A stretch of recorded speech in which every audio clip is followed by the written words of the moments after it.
Bismillah wa salatu wa salamu ala rasulillah wa ala alihi wa ashabihi ajma'in. Depuis le début de cette année 2017, vous vous interrogez et vous nous interpellez au sujet de cette décision qui a été prise de rendre chacun d'entre vous donneur de ses dons par défaut. Ainsi, si vous ne signifiez pas votre refus en vous inscrivant sur un registre de donner votre corps à la science ou une partie de votre corps pour sauver des vies, les médecins pourront se permettre en cas d'urgence de prélever vos organes pour en faire profiter des vivants malades dont la vie est en jeu. Et vous vous demandez si vous pouvez ou non, d'après votre univers de référence, votre foi, votre morale, est-ce qu'il vous est permis de donner vos organes durant votre vivant et surtout après votre mort? Et avant de répondre à cette question, j'aimerais vous rappeler ce récit qui prend tout son sens dans ce genre de questions de bioéthique. Ce récit que nous aimons présenter pour mettre en valeur l'humanisme de l'islam et l'importance que l'islam accorde à la vie de tout être vivant. Il nous est rapporté de manière authentique par le prophète bien-aimé qu'une femme faisant partie du peuple d'Israël, des Hébreux, une femme prostituée qui marchait dans la rue, elle aperçut au pied d'un puits un chien qui mourait de soif. Elle eut pitié de lui, elle l'abreuva et grâce à elle, sa soif fut étanchée et sa vie a été sauvée. Le prophète dit, par ce geste, Dieu lui a pardonné ses péchés et donc elle gagna le paradis. Et les compagnons furent étonnés de la miséricorde divine, étonnés qu'une femme de mauvaise vie, qui en apparence est condamnée à encourir la colère de Dieu, puisse, par ce petit geste, s'attirer toute sa miséricorde. Étonné également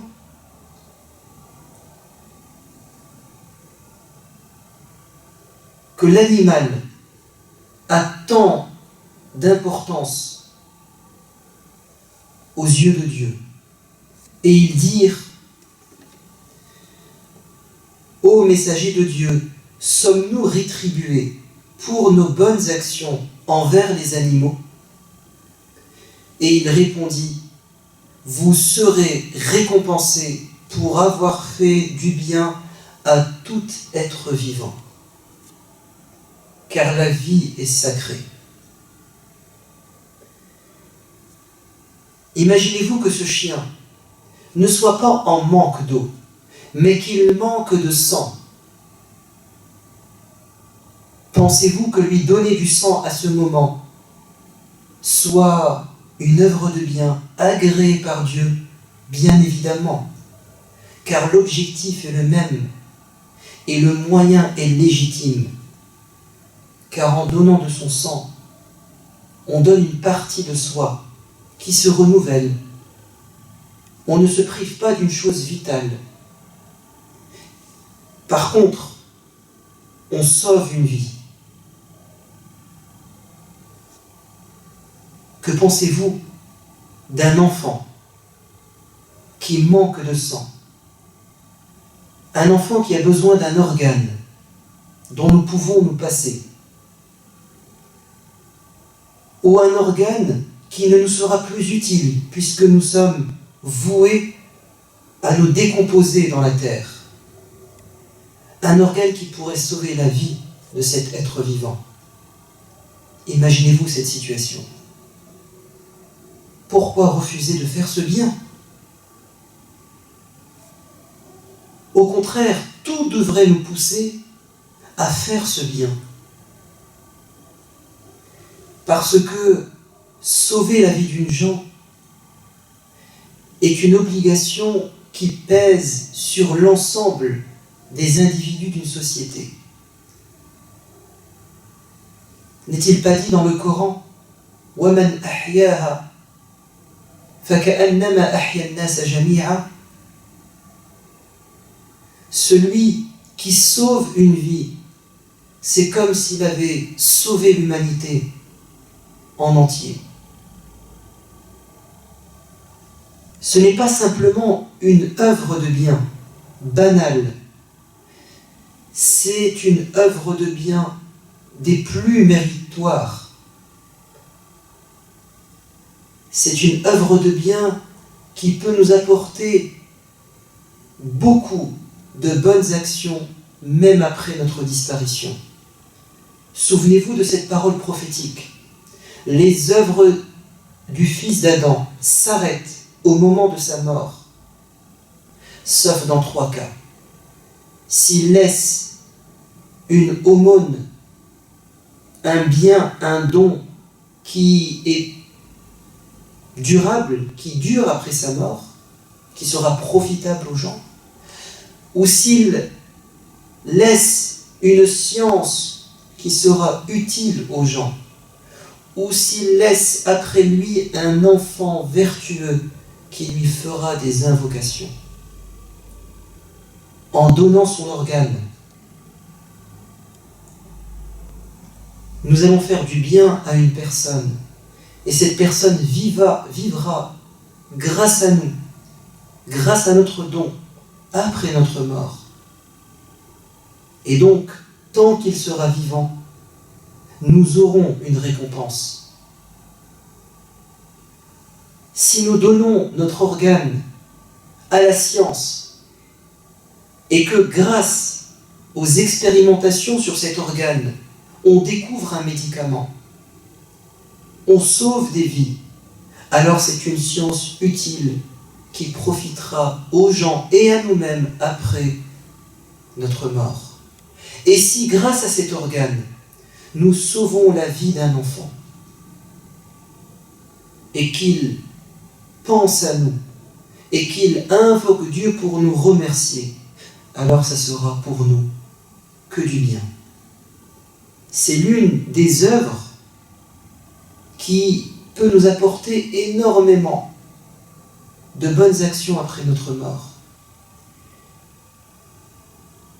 Un jour, le prophète a été interpellé par un homme. Ô messager de Dieu, une personne a été piquée par un scorpion ou par un serpent. Y a-t-il un guérisseur? Et une personne a dit oui, moi je suis capable de guérir. Et les gens ont dit mais prophète, tu n'as pas permis ce type de guérison, la ruqya. Et il a dit, dis-moi ce que tu vas dire ou ce que tu vas faire. Et quand cette méthode de guérison lui a été exposée, il l'a validée. Et il a donné cette règle dans le domaine de la santé, dans le domaine médical, que celui qui est capable d'être utile à son frère, alors qu'il s'efforce de le faire. Et il a dit à une autre occasion, la personne la plus aimée par Dieu, c'est celle qui est la plus utile aux autres. Et il a dit un jour, en s'adressant aux croyants, qu'aucun d'entre vous ne méprise un bien, ne serait-ce que de rencontrer son frère avec un visage souriant. Faire un sourire en accueillant son frère, lui faire entrer cette petite joie dans son cœur, c'est un bien qu'il ne faut pas négliger. Que pensez-vous de celui qui donnera son organe à un enfant, à un individu qui allait mourir, et qui, par ce don, retrouvera le sourire, et sa famille va retrouver le sourire? Que pensez-vous de cette œuvre? Et certains d'entre nous la négligeront pourtant. Mais nous sommes libres de faire le bien ou de ne pas le faire. Mais il y a des objections. Certaines personnes se disent, au fond d'elles-mêmes, notre corps est sacré. Et nous ne pouvons pas disposer de notre corps. Lorsque une personne décède, nous devons traiter son corps de la meilleure des manières, en le lavant, en le parfumant, en l'enveloppant dans un linceul, en le transportant délicatement, en priant sur lui, en l'enterrant. Voici le principe. Donc, prélever un organe suppose d'ouvrir ce corps. Donc, nous sommes dans une sorte de profanation. C'est un sacrilège. Et je réponds à cela en disant que le corps d'un individu mort n'est pas sacré. Il mérite le respect, mais pas la sacralité. Ce qui est sacré, c'est la vie de cette personne qui est en danger. Le corps mort doit être respecté, mais on ne doit pas le sacraliser. Par contre, le corps d'un malade, sa santé et sa vie, oui, elles sont sacrées. Il ne faut donc pas mettre au même plan le corps d'un cadavre et le corps d'un vivant. Et sachez que les savants, les théologiens, se sont posé cette question il y a bien longtemps, et on retrouve ces débats dans leurs ouvrages, il y a des siècles et des siècles. Et ils se sont imaginés deux situations. La première est assez exceptionnelle, mais elle reste intéressante d'un point de vue intellectuel. Et la seconde est beaucoup plus parlante, et vous verrez qu'elle a un écho aujourd'hui. La première, c'est celle d'individus, un groupe d'individus qui se retrouvent dans une situation de force majeure où ils n'ont plus rien à manger, plus rien à boire, et ils meurent à petit feu. Et dans le groupe survivent certains individus, quant aux autres, ils sont déjà morts, et ils attendent leur tour. Et là se pose une question. Ont-ils le droit, pour préserver leur vie, de se nourrir de ces cadavres? L'anthropophagie ou le cannibalisme est-il possible? Et là, il y a eu un débat entre savants. Et la majorité des théologiens a permis, dans ce cas de nécessité, de vie ou de mort, de se nourrir de ces cadavres. Même si, en principe, ces corps doivent être respectés. Mais là, une vie est en jeu. Le deuxième cas sur lequel se sont appuyés les savants pour mettre en avant ce principe, cette règle, l'intérêt du vivant prime sur l'intérêt du mort, c'est le cas d'une femme dont la grossesse a dépassé les 6 mois et qui meurt. Est-il possible, religieusement parlant, de recourir à une césarienne post-mortem, d'ouvrir son ventre et de sauver la vie de cet enfant? Ou bien, au nom du respect de ce corps, Nous n'avons pas le droit de l'ouvrir. Et il y a eu un débat. Certains ont dit, nous restons sur le principe du respect du corps, quitte à ce que l'enfant meure. Quant aux autres, et ils sont majoritaires, et ils ont raison, ils ont dit, la vie de l'enfant a plus d'importance que sa mère qui est décédée. L'intérêt du vivant prime sur l'intérêt du mort. Et sachez que c'est cette manière de réfléchir, c'est ce paradigme qui a permis aux savants musulmans au Moyen-Âge de faire évoluer la science et la médecine. Car en Occident, les médecins pouvaient passer au bûcher si on découvrait qu'ils disséquaient des corps morts. Tandis qu'en Orient, les savants musulmans, les médecins, avec une assez grande liberté, se permettaient de disséquer des corps pour étudier le corps humain. Et ils ont, dans leurs ouvrages, ils nous ont laissé des croquis et ils ont fait évoluer, progresser les sciences et les techniques. Ils étaient décomplexés sur cette question, ils ont compris les enjeux.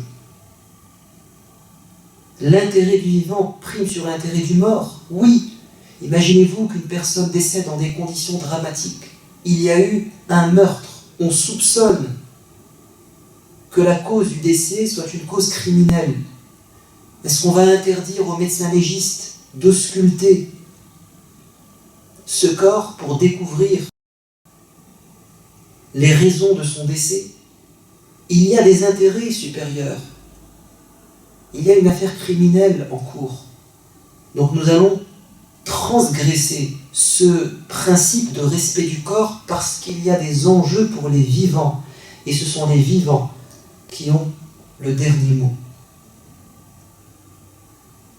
Au temps du prophète, après la bataille de Uhud, s'est posée la question de l'enterrement des martyrs. Il y en avait beaucoup. Et le prophète a permis, alors que la règle est contre cette pratique, il a permis l'enterrement de plusieurs défunts dans un même tombeau, empilés les uns sur les autres. Alors que le respect du défunt implique que l'on lui réserve une place particulière. Mais là, les vivants, les combattants blessés étaient éreintés. Et le prophète, par pitié pour eux, il leur a permis d'enterrer plusieurs personnes à la fois, afin de faire vite. Donc, l'intérêt du vivant prime sur l'intérêt du mort. Et dans le don d'organes, nous pouvons appliquer ce principe. Donc le corps n'est pas sacré, la vie du vivant est sacrée. Et elle a la prépondérance. La deuxième objection qu'on entend, si je donne mon organe à une personne, je suis responsable de ce qu'il fera avec une partie de mon corps. S'il fait du mal, j'en tire une part de responsabilité. Et ça, c'est une idée reçue qui n'a pas de fondement dans la religion. Nous ne sommes pas responsables de ce que font les autres. Nous avons un principe en islam, la responsabilité individuelle. Aucune âme n'est responsable, ne supportera le fardeau d'une autre. Donc ne vous inquiétez pas de ce que cette personne fera de sa liberté, non pas de votre organe, de sa liberté. Parce que si vous partez du principe que vous êtes indirectement responsable de ce qu'il va faire de sa santé, de son corps, vous ne ferez de bien à personne, à commencer par vos enfants, car ils sont une partie de vous-même. Donc, vous ne les nourrirez plus, vous n'allez plus préserver leur santé parce qu'ils font des bêtises, parce qu'ils commettent des erreurs. C'est invraisemblable. C'est insensé de dire cela. Certaines personnes vont même jusqu'à dire, et c'est un peu choquant, donner mon organe, c'est peut-être permettre à un mécréant de continuer à commettre des péchés. Mais est-ce que les erreurs et les péchés sont le monopole de celui qui ne croit pas en Dieu? Pas du tout. Un croyant va commettre dans sa vie des péchés. Donc même les croyants ne pourraient plus les aider au nom de cette logique. Non, ça ne tient pas la route. Et sachez que cette idée reçue est tellement ancrée dans les esprits, où elle prend si facilement la place dans notre mentalité, que Dieu nous a cité 2 cas de figure, où à 2 reprises dans le Coran, il s'est prononcé clairement sur cette idée reçue. Dans la sourate numéro 2, Abraham dit, dans son invocation qu'il adresse à Dieu, nous sommes au verset 126 de la sourate numéro 2. Abraham adressa à Dieu cette prière. Seigneur, fais de cette cité, la Mecque, un lieu sûr, un lieu de sécurité, et prospère pour ceux de ses habitants qui croient en toi. Et au jour dernier, il a fait une invocation uniquement pour les gens qui croiront en Dieu. Et il a voulu exclure, isoler, priver ceux qui ne croiront pas en Dieu de la sécurité et de la prospérité, de la subsistance à la Mecque. Et qu'est-ce que Dieu va répondre? Il va dire, quant aux infidèles, ceux qui ne croiront pas en moi, je leur accorderai une jouissance passagère. Je vais quand même leur permettre de profiter de cette vie. Leur santé et leur vie sera quand même préservée. Je leur ferai du bien. Mais ensuite, dans l'autre vie, je les acculerai au supplice de l'enfer, et ce sera pour eux un bien triste sort. Donc même le pire des criminels, nous devons préserver sa santé, et nous devons préserver sa vie, tant que cela nous est demandé. Parce qu'il y a une dignité humaine, et il faut dissocier ce que font les gens de leur liberté, et leur droit à la vie, et leur droit de jouir d'une santé. Il ne nous est pas demandé de punir les gens en les privant de leur santé ou de leur vie. Dieu s'occupera de leur sort. À moins que l'on soit dans des affaires criminelles et qu'il y ait une loi pour punir ces individus. Mais jamais, même s'ils sont en prison, on ne les privera de leurs droits humains. Même s'ils sont prisonniers de guerre, criminels de guerre, ils auront le droit d'être nourris. Et le prophète bien-aimé, alors qu'il était en conflit avec les Mécois, alors qu'ils avaient besoin de la sécurité alimentaire, et qu'ils ont fait appel à lui au nom des liens de parenté, il a envoyé des tonnes de dattes afin de sauver la population mécoise qui le combattait de la famine et de la mort. Le deuxième exemple, dans le Coran, il est encore plus précis. À l'époque du prophète, les compagnons ont pu ressentir de la gêne. Ils ont eu des remords, un problème de conscience, de faire des sadaqat, des dons, des aumônes, faire charité à des gens qui ne sont pas musulmans, comme si c'était les aider et cautionner leur dérive. Et Dieu leur a enseigné la nuance. Et il est rapporté dans la sourate numéro 2, verset 272, « Il ne t'incombe pas, ô prophète, de guider les hommes vers le droit chemin. C'est à Dieu seul qu'il appartient de diriger qui il veut dans sa voie. Je guide qui je veux, dit Dieu. Tout ce que vous dépensez en aumône le sera à votre seul profit. Quand tu as fait du bien à cette personne, tu as fait un don d'organe. C'était pour en tirer profit dans l'au-delà et pour faire du bien à cette personne. Puisque vous ne le faites qu'en vue de plaire à Dieu, mon intention est bonne. Et tout le bien que vous faites vous sera largement rendu et vous ne serez nullement lésé, même si cette personne, par votre intermédiaire, va faire du mal. Ce n'était pas votre intention. Donc, faire un don d'organe à une personne qui fera du mal n'est pas une raison suffisante pour s'interdire de faire le bien. La troisième objection, c'est de dire que je dois garder un corps entier en mourant, car je serai ressuscité le jour de la résurrection, et que si je donne mon organe, j'en serai privé. Et là, nous sommes dans de la fabulation. Il n'y a aucun texte religieux qui avance ce type d'information. Au contraire, dans le Coran, il est stipulé de manière catégorique que Dieu nous ressuscitera comme il nous a créés la première fois, en entier.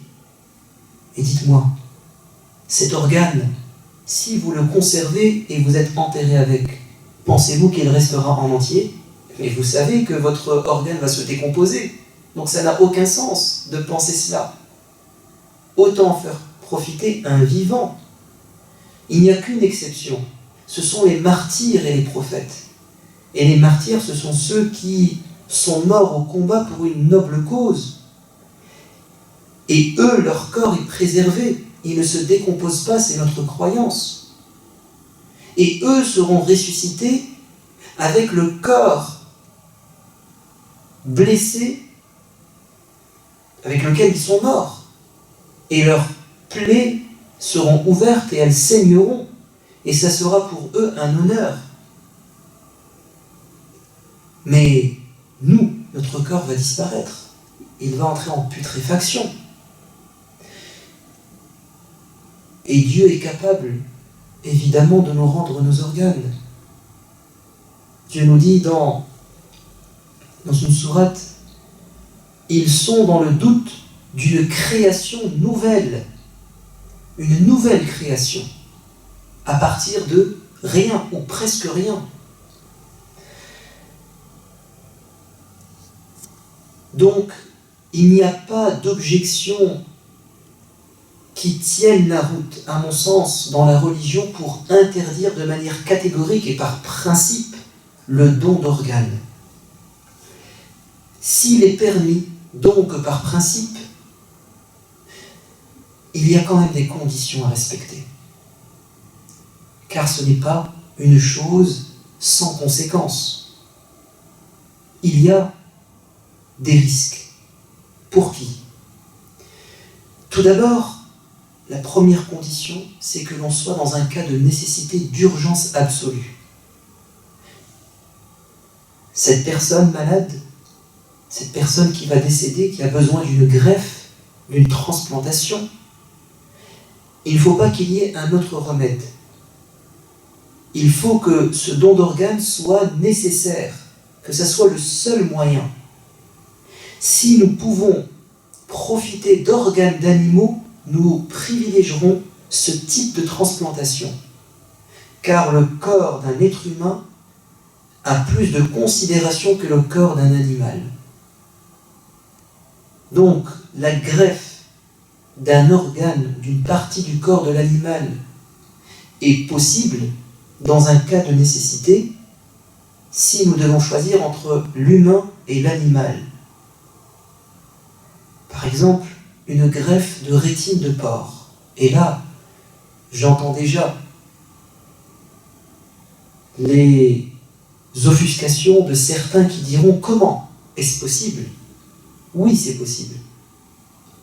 Un jour, le prophète marchait et il a aperçu un agneau qui était mort.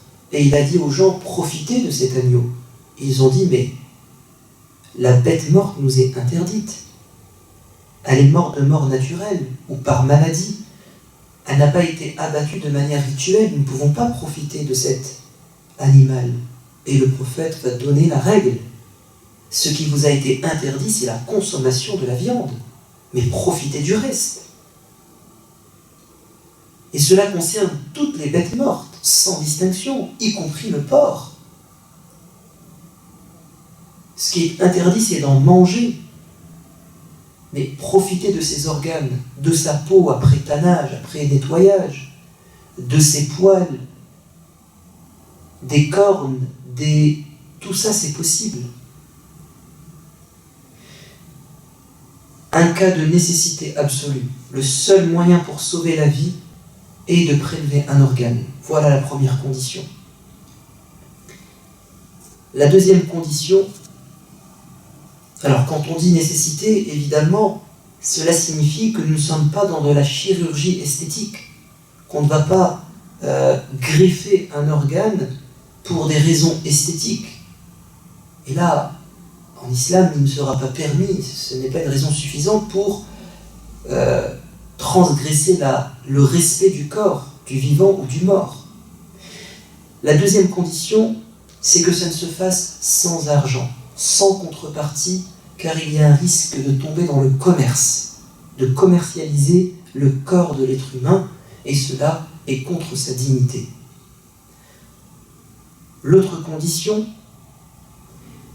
c'est que dans le cas d'un don antémortem ou post-mortem, on ne pourra pas, au nom de la préservation de la filiation et de la descendance, prélever des organes génitaux, ou des ovules, ou des spermatozoïdes.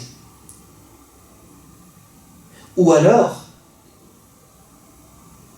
s'il va y avoir une confusion dans l'identité des personnes, par exemple, je ne sais pas si cela est possible, ou si ça sera un jour possible de greffer un visage, ça posera un problème au niveau de l'identité, ou bien l'empreinte digitale des gens.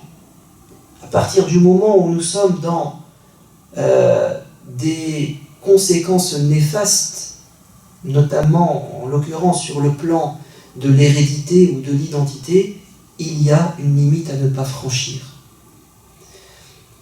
Vous savez que même en islam, une femme ne pourra pas faire des dons de lait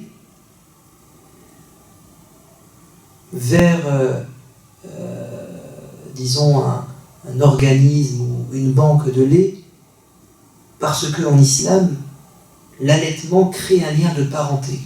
Et donc, ce lait va nourrir un enfant qui peut-être sera notre fils de lait ou notre fille de lait. Et il va y avoir un problème dans la filiation, Et donc en islam, il y a une volonté de ne pas tomber dans cet abus, dans cette dérive. L'autre condition, cette fois-ci dans le don d'organes durant notre vivant, c'est de ne pas donner d'organes vitaux, car nous sommes responsables de notre santé, de notre vie. Nous n'allons pas nous mettre en danger pour sauver une autre vie. Ou bien donner un type d'organe ou une partie du corps qui va, enlaidir la personne et donc créer d'autres problèmes plus grands. Durant le vivant également, on exigera le consentement de la personne. Quant à la personne décédée, est-ce qu'il faut forcément son consentement ? Disons qu'en principe, oui. il faudrait qu'il y ait consentement avant la mort ou autorisation de la famille.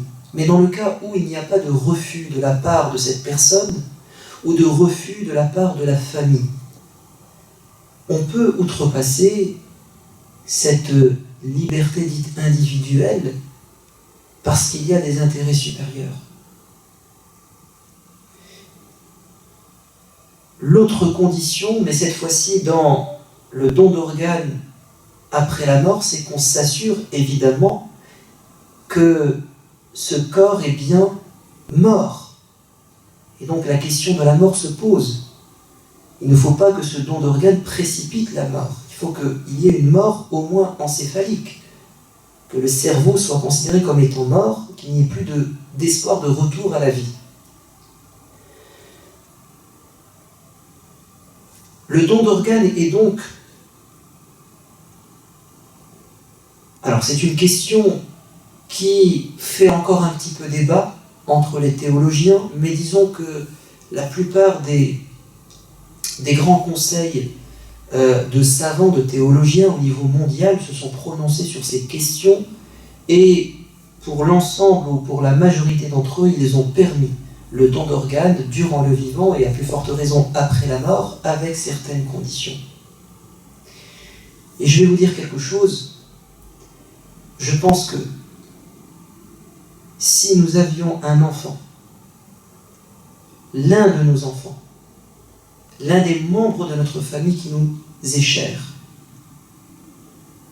si l'un d'entre eux avait besoin d'un organe pour vivre, pour survivre, si nous avions besoin d'un don de moelle épinière, d'un don de sang, d'un don de peau, si nous avions besoin de cela, ou si l'un de nos enfants avait besoin de cela, je pense qu'aucun d'entre nous ne se poserait la question. Et je crois que finalement c'est une question de pitié et de miséricorde. C'est peut-être parce qu'on ne se met pas à la place de ces gens que nous pouvons nous mettre des barrières. Souvenez-vous de cette femme qui a sauvé la vie d'un chien et qui a gagné le paradis grâce à cette miséricorde qui emplissait son cœur.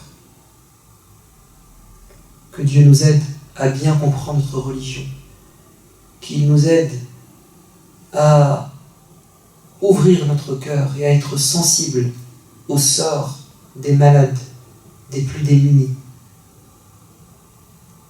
et qu'il guérisse ceux qui souffrent. Amin. Walhamdulillahi Rabbil Alamin.